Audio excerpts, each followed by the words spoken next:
Hello mga kol, welcome back na naman dito sa ating YouTube channel. Ngayon mga kol, pakita natin yung ating Suzuki Every Wagon 4x2 K6A engine 660cc 64 horsepower. So pakita natin, yung presyo nito is umabot po siya ng 273,000. So pakita natin kung ano yung package sa ating tag 273,000. Yung ating kulay ng ating unit is metallic black. So napaka-kinis po ng kulay ng ating unit. So yung gamit natin na pintura mga kol is Ansal urethane paint. Yan, makita natin, ito yung ating headlight. So H4 halogen po yung gamit natin sa ating mga headlight. T10 yung ating park light, din ito yung ating sa signal light. So makita din natin dito, naka-sporty grills po ito. So ito yung sa mga sporty edition. So ang makina nito is same po sa Smile edition. So kita natin dito, meron tayong customized na fog lamp na nilagay. So nag-request yung customer na magpalagay ng fog lamp. So ito yung sinadjust natin. So nakita namin bagay naman yung design natin is sa mga gusto magpalagay, pwede din natin lagyan ng ganitong fog lamp. Ayan. So complete LTO registered. Ayan, ito yung kanyang plaka. Then low roof yung unit natin, fully tinted. Ayan, makita din natin dito, meron tayong sticker sa ating YouTube channel. So dito naman makita natin, meron tayong Japan original na 13 inches na mag wheels. Ayan, so napakakapal pa po ng ating gulong. So Japan original po yan mga kol. So hindi po siya expired, 2023 pa. Ayan. So disc brake, yung harap natin, coil spring, fully undercut din siya. Ayan, makita natin. Then dito, meron tayong fender light. Ayan, so lahat ng D64W, meron po siyang fender light. Ayan, dito, yung ating side mirror is stock. Wala po siyang accessories na nilagay. Then, retractable and auto fold din yung ating side mirror. So, ayan, makita natin, meron siyang rain visor. Ayan, so lahat ng unit natin, basta auto finish, nilagyan talaga natin ng mga rain visor. Ayan, dito, stock lang yung ating handle. So, ito yung original na handle sa mga D64W chrome na po yan. So, dito tayo sa likuran, makita natin, nakatayo na po yung ating taillight.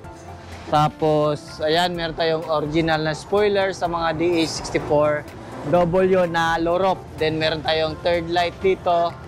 Then, meron dito tayo sticker dito sa likuran. So, dyan yung malalaman na gawang dudong lagan yan pag nandito yung ating mga sticker. So, yan, wiper sa likuran, kompleto. Suzuki emblem, meron din. Then, meron siyang chrome dito. So, original po yan galing Japan. So, binalik lang natin. So, meron din tayong Every Wagon na emblem. Ayan. Yan po yung ating Every Wagon emblem. So, meron tayong camera dito sa reverse camera natin. Yan, so dito tayo sa likuran.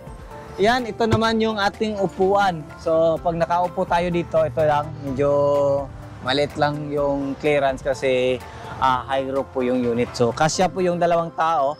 So, kung meron kayong mga bata, pwede po dito.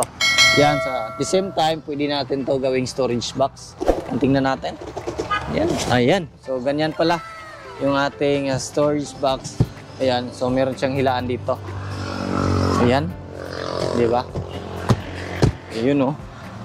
So, kasya apat dito. So, ang mangyayari is magiging 7 to 8 seater, depende po sa laki ng upo. So, titingnan natin dito sa harap ng ating unit. So, ito yung sa sliding. Yan, so lahat ng D64W, plastic na po yan. And then dito, meron tayong jack at saka tie wrench. Ayan. Then, bago na din yung ating mga matting. Ayan. So, nandyan pa rin yung original. Then, brand new. So, ito yung upuan natin. Kita natin. Ayan. Ito yung upuan natin mga kol. Pwede natin yan i-atras. Then, pwede natin i-abante. Then, pwede din natin yan i-recline kung gusto natin na mas komportable.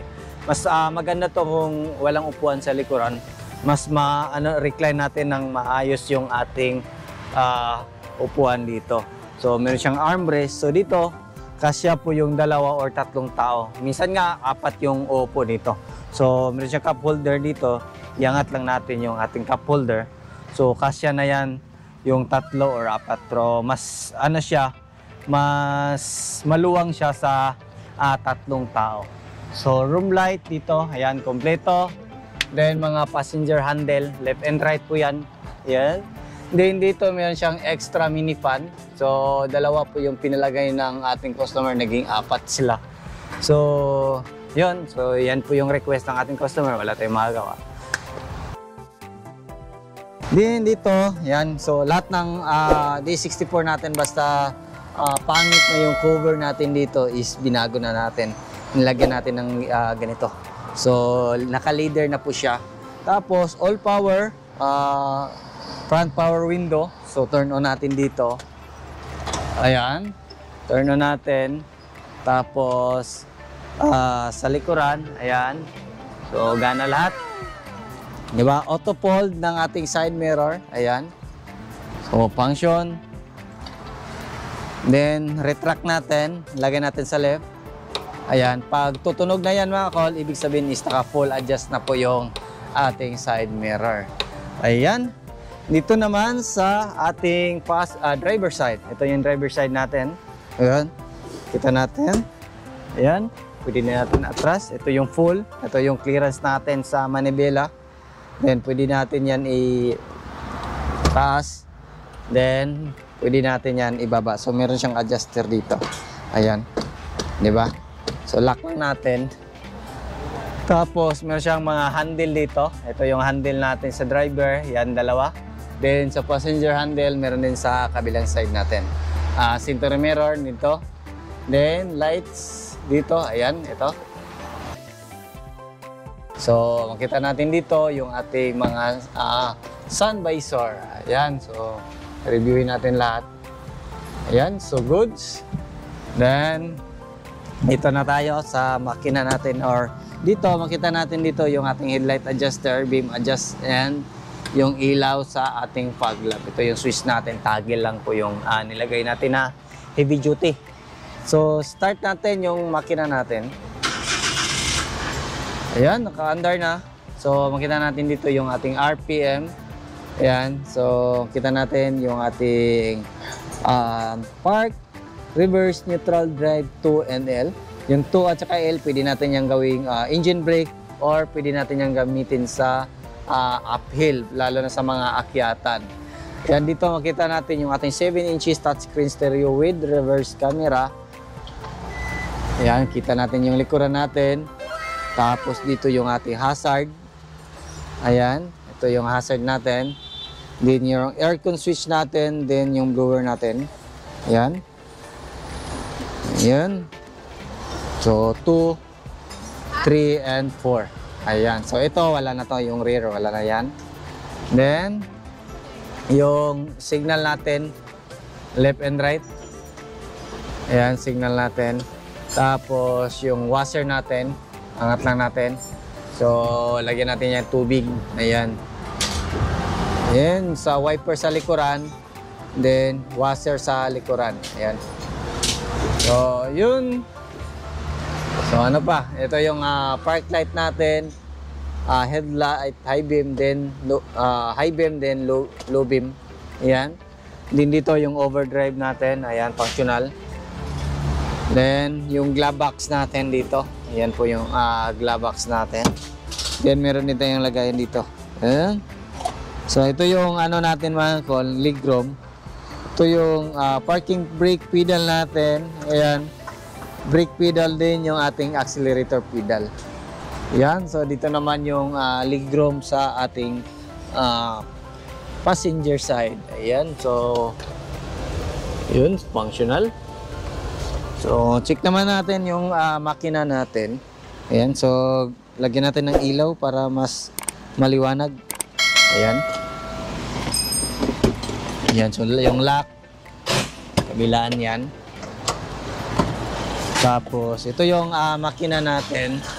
So, yung makina natin is K6A engine, 660cc, 64 horsepower. So, naka-turbo po ito. Meron itong maximum power na 64 horsepower at 6,500 RPM. Then meron itong maximum torque na 103 Newton meter at 3,500 RPM. Yan.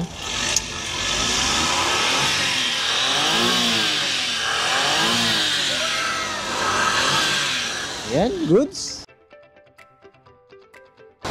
Kintab ng ano natin. So ilaw, check natin before tayo pumunta sa kabilang side. Ayan, functional lahat. Yun, so goods. Tayo. Gas tank opener natin. Ayan. So dito tayo kung magpagas tayo, nasa right side po yung gas tank natin. Gas tank opener or gas tank cover. Ayan. So ito naman, makita natin brand new na po yung natin, tension air bearing, then yung belt bago na din. So yung aircon bagong pre-on, so linis na yan lahat. Ayan. So ito yung natin, oil. So bago yung oil natin, lahat ng unit natin is bago yung oil natin, bago natin i-test drive, long drive. Ayan yung ETF, so goods. Pulang-pula pa yung ating automatic transmission fluid. So ito yung throttle body natin, yan, aircon compressor. Yan, dito yung ating air filter housing, din yung ating main fuse box. So yan po yung setup natin ngayon. Ayan, dito is windshield washer reservoir, then yung ating brake fluid reservoir, then yung ating coolant reservoir. So ito yung coolant natin. Ayan, so naka-coolant na yan mga kol. Lahat ng unit natin is coolant po yung nilalagay natin para mas matagal po, masisira po yung ating makina kasi number 1 po yung cooling system na sisira sa ating makina, lalo na pag tubig, ordinary na tubig yung ilagay natin sa makina natin or yung sa radiator natin. Yung tubig po is meron siyang mag-corrosion po siya. Hindi katulad ng mga coolant is meron siyang mga chemical na anti-corrosion para maiwasan din yung mga pagkabara sa coolant passage natin at saka yung sa radiator natin. So yan yung napaka-importante para maiwasan natin yung pagka-overheat ng makina natin. So yan po yung unit natin ngayon mga kol, na umabot ng 273,000 all in na po yan. Kasama na po yung registration, pintura, then yan, upholstery. Tapos kayo yung mamili ng kulay kung ano yung gusto nyo na kulay sa inyong unit. So itong unit na to is ipaship to going Luzon. So yan, sa assemble natin ngayon is 3 to 4 months or 5 months, depende po sa weather. So tinatry natin na mas mabilis na ma-release natin yung unit natin para hindi din tayo lugi sa time at saka sa panahon. Ayan. So sa gusto mag-order, pwede nyo pa kami i-contact sa aming contact number na 0923394607 or sa ating TM na 0917-8252-412. Then pwede nyo kaming i-message sa ating Facebook account na Dudong Laagan Surplus na merong 52,000 followers. So huwag kayong doon lang kayo sa ating personal Facebook account na mag-confirm sa inyong order. Then kung maaari, pwede nyo kaming tawagan sa Messenger para mas ma-confirm nyo po. Ayan. So sa bago lang sa ating channel, huwag nyo kalimutan i-like, share, and subscribe. Then click na rin yung ating notification bell para updatein kayo sa ating mga next video uploads kayo ito. Ingat po mga kol, and bye-bye, God bless po sa ating lahat.